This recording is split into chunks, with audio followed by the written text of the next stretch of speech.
नमस्कार, मैं हूं रमेश भट्ट।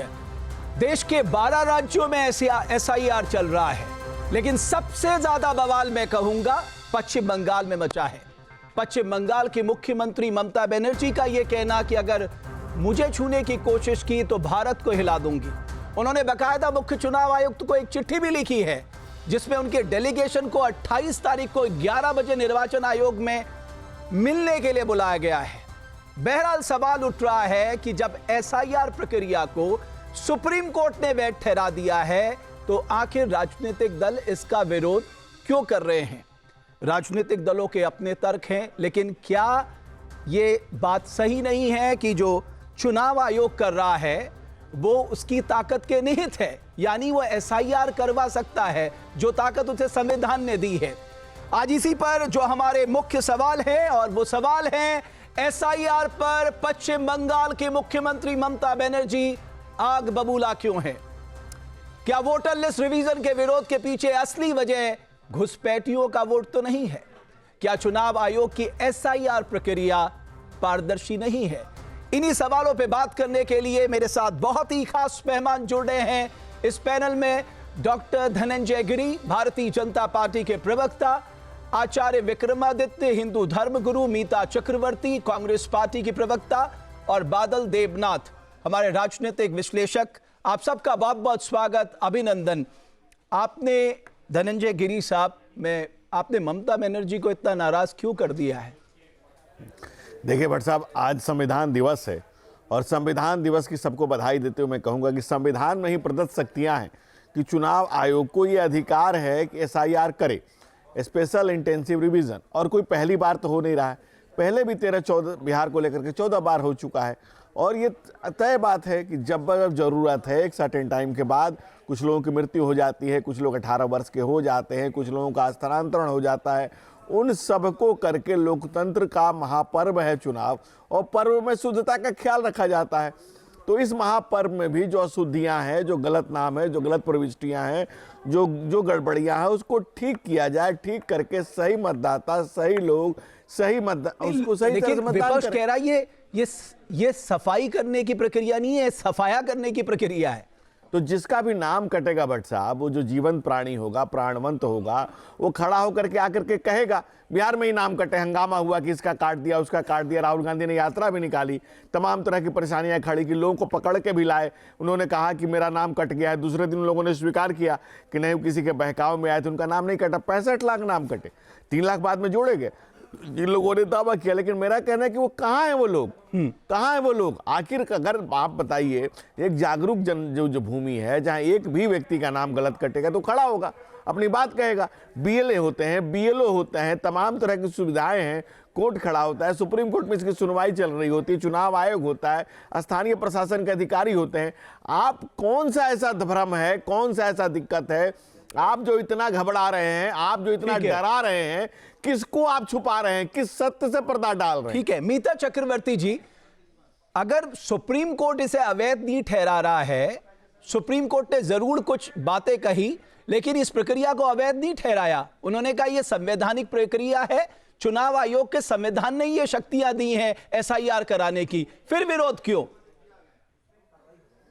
देखिए, ये संविधान का विरोध तो कोई किसी ने नहीं बोला कि एसआईआर पहली बार हो रहा है, ये एसआईआर हमारी कॉन्स्टिट्यूशन के खिलाफ है। आज कॉन्स्टिट्यूशन डे है, संविधान दिवस है, और सभी लोगों को मैं ये बताना चाहती हूँ कि संविधान का जो बेसिस है वो है हमारी देश की डेमोक्रेसी, और डेमोक्रेसी का बेसिस है 1 मैन 1 वोट। जब हमने ये केस स्टडीज के साथ दिखाया, हमारी जो लीडर ऑफ ऑपोजिशन है राहुल गांधी जी, कि कैसे हरियाणा वोटर लिस्ट में 22 बार एक मैक्सिकन मॉडल का तस्वीर लेके एंट्रीज हो जाता है, कैसे हाउस नंबर 0 के थाउजेंड्स ऑफ एंट्री में हो जाता है, कैसे एक छोटी सी एक कमरे का फ्लैट में 85 वोटर्स रजिस्टर्ड हो जाता है। तो एक भी केस पॉइंट, एक भी डेटा पॉइंटर का रिबाटल ईसीआई तो नहीं कर पाए। तो ये सारे जो डेटा एंट्रीज है, तो ये डेटा एंट्रीज कैसे हुआ? कोई डेटा एंट्री ऑपरेटर का गलती थी, या कोई एआई स्क्रिप्ट रन किया गया था, या कोई ऑटोमेटेड तरीका से एक्सीडेंटली ये सारे गलतियां हो गया? तो हम लोग सब चाहते हैं कि ये फेक डुप्लीकेट वोटर्स जो वोटर लिस्ट में हैं वो बाहर किया जाए, और जो वैलिड वोटर्स है उनमें से एक भी एक्सक्लूड ना होए और सारे वैलिड वोटर्स का नाम वोटर लिस्ट में रहे। पर इसके लिए वक्त चाहिए, इसके लिए ट्रेनिंग चाहिए, प्रॉपर प्रोसेस चाहिए। अभी भी जो हमारी यहाँ पर वेस्ट बंगाल में एसआईआर में 3 बार ओटीपी जनरेट होता है, 3 बार ओटीपी जनरेट में इतना वक्त लग रहा है कि ऑनलाइन सेशन खत्म एक्सपायर हो जा रहा है। हमारी पिक्चर अपलोड के प्रोसेस में टेक्निकल ग्लिच है, हमारी 2002 वोटर लिस्ट के साथ जो ऑनलाइन लिंक है उसमें टेक्निकल ग्लिच है।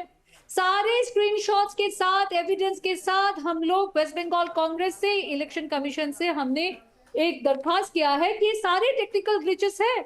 जो यहाँ पर बीएलओज है उनके ऊपर इतना वर्क प्रेशर है, उनको कोई टेक्निकल असिस्टेंस नहीं। ठीक है, और सिर्फ ठीक है 5 दिन मीता का ट्रेनिंग चक्रवर्ती दिया जी, है मैं चाहूंगा कि धनंजय गिरी इसका जवाब दें, लेकिन मैं अभी रुक करूंगा। मेरे सहयोगी 24 नॉर्थ परगना में गए हुए हैं, हमारे सहयोगी हैं सैयद आमिर, वो लगातार वहां से रिपोर्ट भेज रहे हैं अपनी। सैयद, प्रथम दृष्टया जब आप वहां पहुंचे तो आपने क्या देखा? मैं चाहता हूं ग्राउंड में आपने जो देखा वो हमारे दर्शकों को बताएं।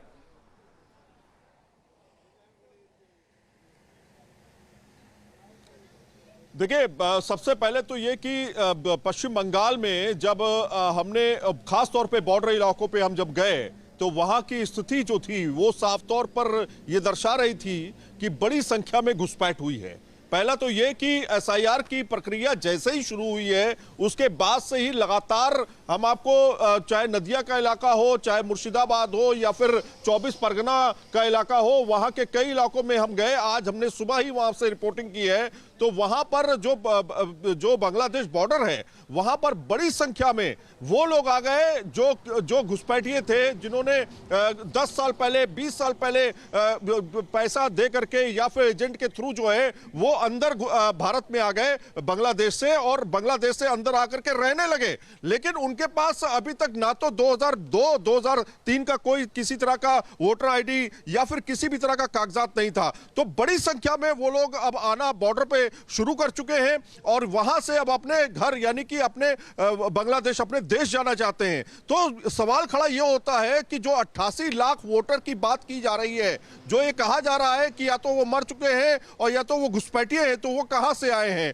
पहली चीज। दूसरी चीज ये है कि जिस तरह से बड़ी संख्या में लोग आ रहे हैं वो तो झूठ नहीं बोल रहे हैं, जो हम रिकॉर्ड कर रहे हैं। हमने लोगों से बातचीत की है, एक शख्स रेहान नाम का आज हमको मिला, वो साफ तौर पे कह रहा है कि हम तो बांग्लादेश के रहने वाले हैं, हम तो यहाँ 10 साल पहले आए थे और 10 साल पहले हमने 10,000 रुपए दिए थे। जरा सोचिए, 10 साल पहले 10,000 रुपए दिए थे, उसने घुसपैठ। आमिर, मैं दोबारा आपके पास आता हूं और मैं दोबारा आपके पास आता हूं। आमिर, आपकी आवाज अब तक नहीं आ रही है, लेकिन यह बहुत महत्वपूर्ण सवाल है जो हमारे ग्राउंड से रिपोर्टर बता रहे हैं।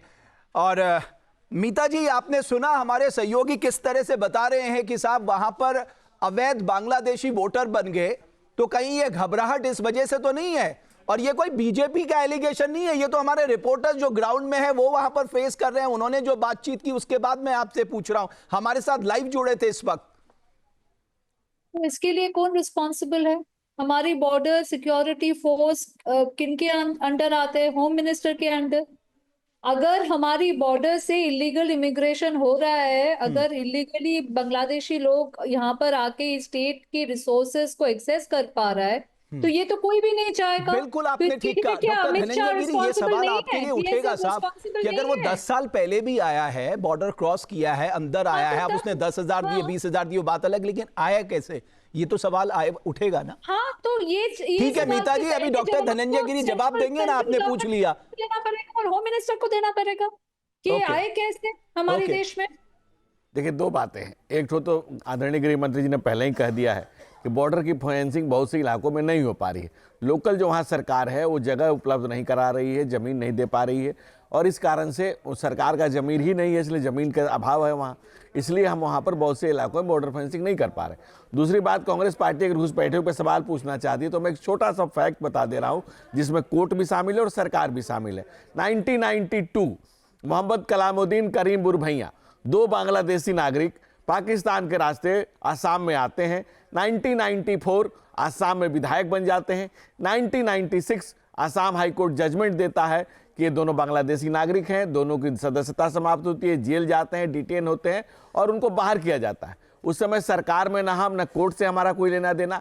लेकिन ये समस्या कितनी पुरानी है, सिर्फ ये बताने की मैंने कोशिश की कि इस घटनाक्रम में कांग्रेस को समझना चाहिए कि एक समय में था, मैं अनऑफिशियली कांग्रेस की पार्टी का नारा बता रहा हूँ, कोई नारा उन्होंने खुल के नहीं दिया था कि हम दो हमारे दो और बांग्लादेश से आने दो। हम ये कह रहे हैं कि इस देश के संसाधनों पर जितना हक रमेश का उतना रहमान का, किसी रोहिंग्या का नहीं। जितना हक बबलू का उतना हक बदरुद्दीन का, लेकिन किसी बांग्लादेशी का नहीं। हम शुरू से इस बात की कह रहे हैं कि बट सर इन्हीं लोगों ने तो 2024 में वोट दिया है ना, सवाल तो ये भी पूछा जा रहा है। बिल्कुल, तो ये हम इसका जवाब मैंने आपको पहले दिया कि सर्टेन एरियाज में जो घुसपैठ हो रहा है वो स्टेट गवर्नमेंट हमें जगह नहीं दे रही है कि फेंसिंग करके उसको रोका जा सके, और जो खुले एरिया हैं बंगाल में, पश्चिम बंगाल में, उसको लेकर के वहां से घुसपैठ हो रही है और लगातार हो रही है। और घुसपैठियों पे सरकार की मेहरबानी है। तो ठीक है, वो तो अभी पता लग जाएगा जब ये एसआईआर प्रक्रिया कंप्लीट होगी तो पता लग जाएगा कितने घुसपैठिए हैं। एक बड़ी खबर आ रही है, चुनाव आयोग ने कोलकाता पुलिस कमिश्नर को चिट्ठी लिखी है। पश्चिम बंगाल में अधिकारियों की सुरक्षा को लेकर चिट्ठी लिखी है।